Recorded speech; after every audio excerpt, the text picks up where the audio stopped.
On the line is Pennsylvania Representative Clint Owlett. Hello there, sir. Hey, how are you? Good. Now, you serve Tioga and Bradford County in the 68th Legislative District. Thank you for helping us deconstruct the governor's budget speech. The loudest applause came from Josh Shapiro's plea to raise the minimum wage. Pennsylvania's minimum wage has been $7.25 for the last 16 years. Your thoughts? Yeah, it's something that has come up several times over the last number of years here. It's something that if there was a responsible plan to do it, I think there would be, a partial appetite, but, jumping from where we're at to where the governor wants to be, it's just unsustainable for our job creators that are out there. And it would cost an incredible amount of money and resources out of our constituents' pockets. So we're trying to balance that out. There's definitely a big push on that today, but it's something that we definitely are going to be looking at over the next several months. Other topics were lowering energy costs, affordable housing, protecting kids from AI. That was very interesting. And creating jobs. Shapiro insists that Pennsylvania's economy is on fire. Would you agree? There are things that we're looking at that are really positive, but when you just look at our general fund and our expenditures in our budget here, we have a budget deficit of about $4 billion. So the work that we have to do is very important, but it needed to start, 3 or 4 years ago.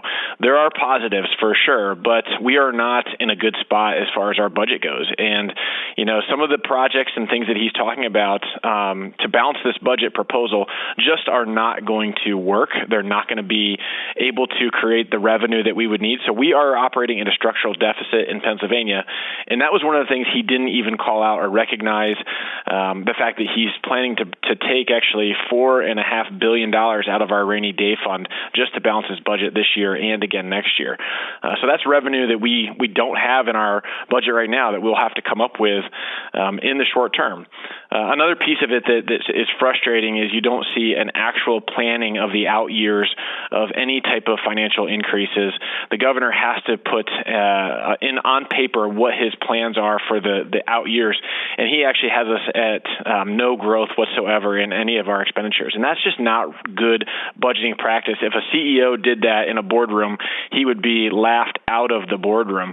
So there's things about this whole process that make a lot of sense, but there's also a lot of things that just are of great concern that's just not reality when it comes to budgeting in Pennsylvania. He insists that his budget will not raise taxes, though. What are your thoughts? There's no way it doesn't raise taxes if we didn't have the rainy day fund that we've been working at for a number of years to balance it. So right now, you're talking huge amounts of money that we would be utilizing from one-time dollars that we have.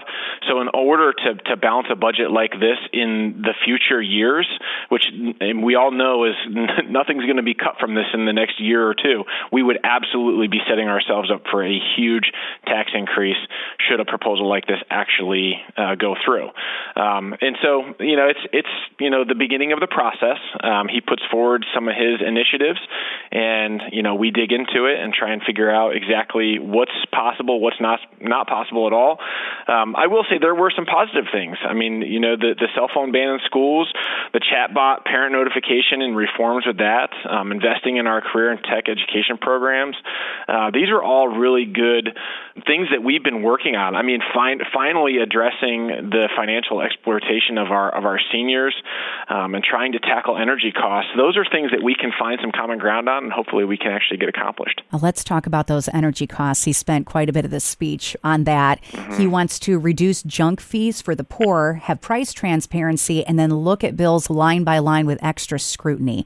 Is that the best way to lower energy costs? There's ways that we can do it that don't inquire just basically the big government coming in and trying to, mandate all these things.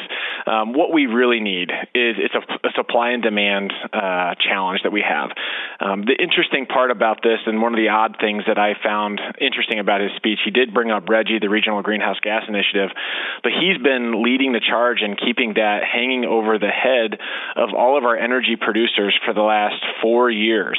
Governor Wolf was doing it before that. And we need energy energy in our state here, and we need to be producing more of it. And that was the one thing that we got out of the budget process last year, and we haven't seen any actual effects from that. So, for him to say we need more energy when he was the one that was holding that up over the last several years just was it landed odd in everybody's mind. So hopefully we can see more energy produced in Pennsylvania, and if we can get more energy, that's what will actually lower prices for people. We did not hear a lot about recreational marijuana. It was just a little tease. And this is a quote that he said, "This budget finally regulates and taxes skills games and passes cannabis reform in Pennsylvania." Did he deliberately leave legalization of recreational marijuana out, or is it not in his proposal? I mean, it's in his proposal for sure. I mean, it's $729 million that he's saying we would see next year, which is, that's just not going to happen. Everybody knows that. We don't even have a bill on the books here. We have nothing, seeing this to fruition at all. So to say that we're going to get $729 million between now and January is just not a reality at all. But you're right. The one thing that I did find odd was how he changed it to cannabis reform. I'm calling it weed reform. That's a new phrase that we're going to have to keep an eye on. It's not normally phrased that way. So they're definitely approaching it differently this time around. Shapiro says that the leaders of all four chambers have agreed to sit down with him so the budget is not 135 days late like it was last year. Do you think that'll speed things up? I think getting in the room and having the conversations early is very important. One of the things that we would have liked to have seen happen was even getting in a room and having a conversation even before today. I think that would have been nice. That would have been helpful because I think we could have maybe actually put a realistic budget on the table instead of starting so far out and then having to come back. It just takes so long. That's one of the reforms that I would love to see happen is these are leaders getting together and actually putting a practical budget in place before the address so that we have so much less to walk back. That would be really handy. It sure is good to get in a room and actually have the conversations, and hopefully it starts real soon, like maybe tomorrow. Your takeaways from the speech? My takeaway is, there's some things in here that would actually be really good. Maybe not even budget related. Some good policy things that are good for families.